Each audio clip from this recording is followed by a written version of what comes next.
Hi guys. All right, so we are starting the last section of this chapter. After we finish this chapter, besides having a quiz and a test, we will be winding up Google Classroom and we will moving on to Edgenuity. So we're going to finish up this chapter. It'll take a couple of days for this last section, but basically now you're going to see why you learn to factor. Very few people factor just for factoring's sake in the real world. There are a few incidences if a company is trying to save, say on cardboard to make boxes to put, say fruit snacks in or something, then they can factor just for factoring's sake to see how they could make the boxes smaller and save money. Rockets shoot up with a quadratic equation, a function, so it is used in the real world. So what you've got to learn now is how to take the factoring that you've learned and put it into solving equations. So the first thing we got to remember is a formula, or not a formula, but a property that you learned in Algebra 1. So in I would put this at the top of your page, your notes page. And by the way, this is notes 3.5E. And this will be Roman numeral number 1. All right, so the property that you had learned is called the zero product property. Zero product property. And it does make total sense. If you multiply A times B, A times B, something times something, and you get 0 as an answer, well then either A is 0 or B is 0. You can multiply 1/millionth times 1/trillionth, and guess what? It's not 0. The only way to get 0 is to multiply by 0, okay? So if A times B equals 0, then A equals 0 or B equals 0. Now I'll give you an example so you can see how we apply this to quadratics. Here's your example. If you have factored and you get x plus 3 times x minus 5 equals 0. Excuse me. Sorry, I have a sneeze coming. I couldn't get it to go away. All right. If x plus 3 times x minus 5 equals 0, then x plus 3 equals 0, or x minus 5 equals 0. So if you solve that equation, you'd get -3. That equation, you would get 5. That's how you actually solve your quadratic equations if you're using factoring as your method. All right, Roman numeral number 2, we're going to give lots of examples. All right, number 1. X plus 10 times 2x minus 9 equals 0. So you're like lucky on this one because it's already factored for you. So all you have to do is apply the zero product property. If this factor times this factor, binomial times binomial equals 0, then either this binomial or this binomial equals 0. One of them has to be 0 or they wouldn't multiply to be 0. So then you just solve each one. Subtract 10, subtract 10. X equals -10. Here we're going to add 9 to both sides. So 2x equals 9. And then we'll have to divide by 2. So we've got 2 answers. I'm also going to go ahead and teach you how you are supposed to write your answers to solving an equation. This is how it will be done in college. This is how it should be done at this level and higher. You write them in set notation. This is called a solution set and has the 2 solutions in it. Notice when I wrote them in numerical order. The smallest one first, the largest one last, okay? And if it's a quadratic, if it has an exponent of 2 or 2 factors, you'll get 2 answers, okay? All right, number 2. M squared plus 5m minus 24 equals 0. Okay, this one is not factored for us. So we're going to have to factor it and then solve the equation. So we have to think about how we factor. What first term times what first term is m squared, m times m. What last term times what last term multiplies to be negative 24, but it's got to be adding to be 5. So think about that 24. That could be 1 times 24. One of them, of course, would have to be negative. It could be 2 times 12. It could be 3 times 8. Or the other way around, 4 times 6. So you got to think about, okay, now which one of those factors would work? You know, I'm trying to think of what two numbers I can multiply to get negative 24. It's one of these. But when I do your outers and inners, I get 5. So hopefully you kind of notice it would be this combination, positive 8 and a negative 3. Because that would be an 8m. The outers would be a negative 3m. And when you add that together, sure enough, you would get 5m. So that's how I know I chose the right combination. Now that I factored it, now I actually can solve it. So m plus 8 equals 0, or m minus 3 equals 0. If this factor times this factor is 0, then one of these has to equal 0. So subtract 8, you're solving for the variable. So that'd be a negative 8, add 3. So here are my two answers, negative 8 and positive 3. And if you want to know for sure that you got it right, you can plug in a negative 8 here, and it will equal 0. And you can plug in a 3 here and a 3 here, and I promise you it will equal 0. And that's how you would know you are absolutely right, okay? All right, let's try some more. Number 3. H squared minus h minus 90 equals 0. So again, it's not factored for us, so we got to factor it. So think about making your two binomials. This is backwards FOIL. What first term times what first term is h squared? H times h. Now, 90. I got to multiply to be negative 90 and add to be negative what? What's in front of that h? 1. So I've got to multiply to be negative 90, add to be negative 1. So I'm just going to put plus or minus. So you'll have to think about, they could be plus or minus. 1 times 90 would work. What about 2? Yep, 2 goes in. What about 3? Yep, 3 goes in. 3 times 30. What about 4? No, 4 doesn't work. 5? Yes, 5 times 14. What about 6? Yep, 6 times 15. I have to stop thinking about that one.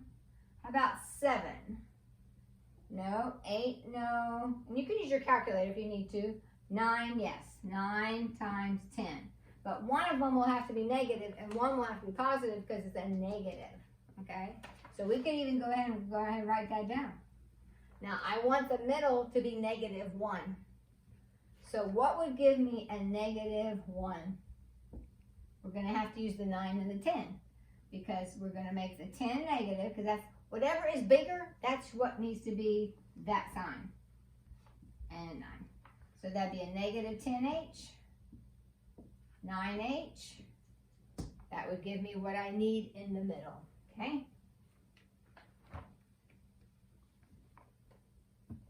Now I'm not done because I'm supposed to solve the equation.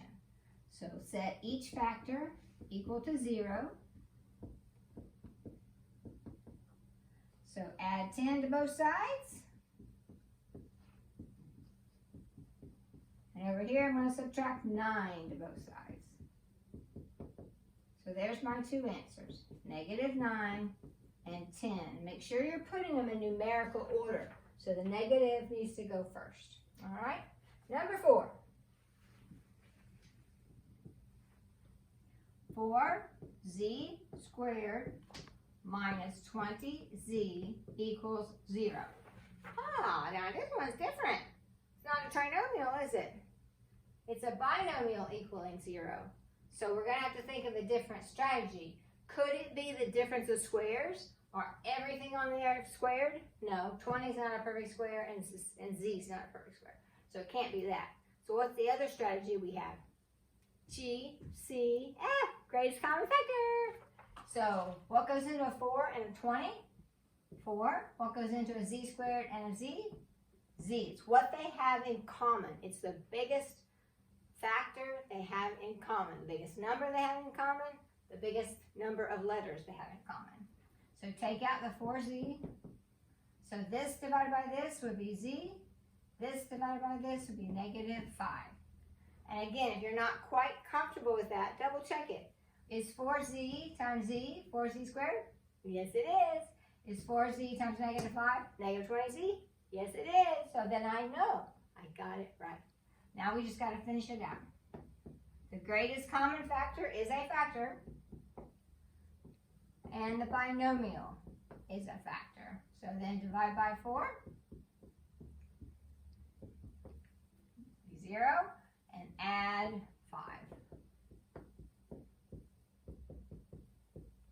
So my two answers are 0 and 5. Okay, two more examples for you. I'm trying to give you, an example of every type of problem that you'll have. So, all right, number 5. All right, 2x squared plus 3x minus 2 equals 0. So this is a factoring one, but this is a little bit harder because there's a number in front. So just be careful. These take a little bit more work, a little more trying and checking and seeing if it's going to work. So we're kind of lucky on this 2. There's no way to get 2 except for 1 times 2. So we know it's 2x and 1x, or just x. That has to be the first times the first to get that. Now, how can I get a 2? Really? There's only 2 ways. 1 times negative 2, because it's negative 2, or negative 1 times 2. So really, this is just guessing and checking and seeing if it works. All right, let's just try something. Let's put in a negative 2 and a positive 1. If you do that, you get a negative 2 and a positive 2x. That didn't work. That'd be a 0. So that's not it. All right, let's switch places, see what we get. Let's put a 1 and a 2 here. Do it that way. All right, so I have a negative 1 and a positive 2. Let's see if that doesn't work, we'll have to switch the signs. All right, so this would be a negative 1x.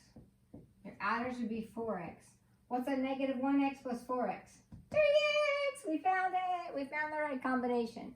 It really is just guessing and checking until you find the right combination. All right, now I can solve my equation.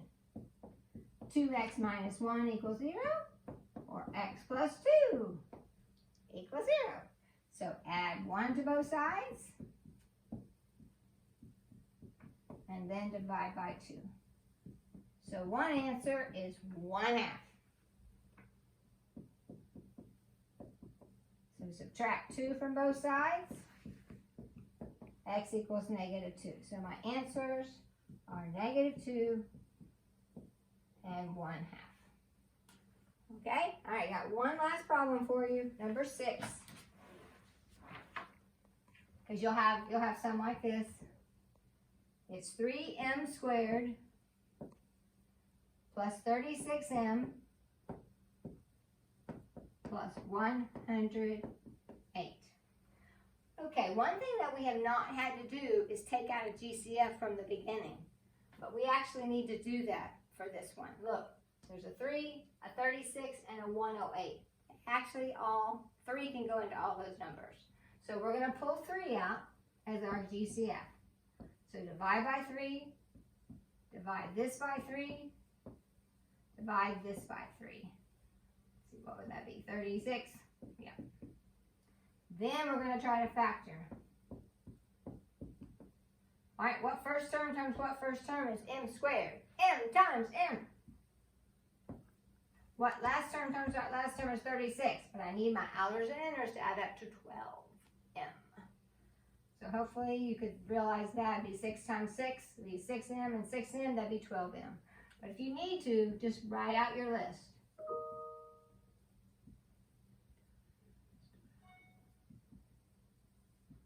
Those are all the factors of 36. Sometimes you don't really need to because you just know. 6 times 6 multiplies to be 36 and adds to be 12. Alrighty. Something interesting happened on this one. We don't set the 3 to 0 because that's not a variable. We're only solving for the variables. We're not solving for the numbers. So we subtract 6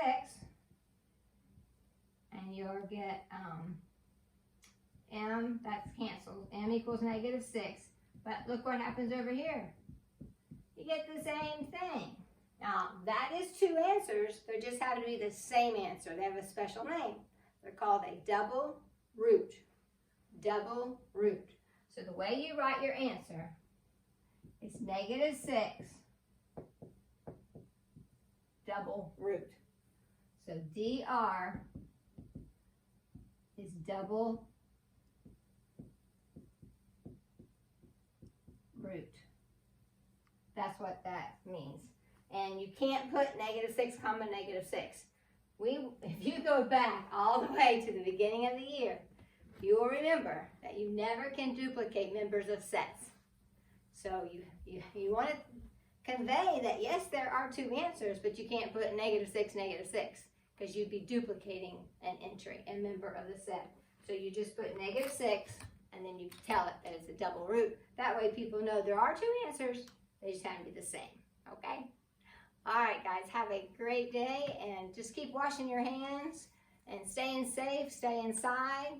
And I just want you to stay safe, and I'm just praying this thing will get over and we'll get back in the classroom, hopefully by May 1st, but I don't know. We can hope.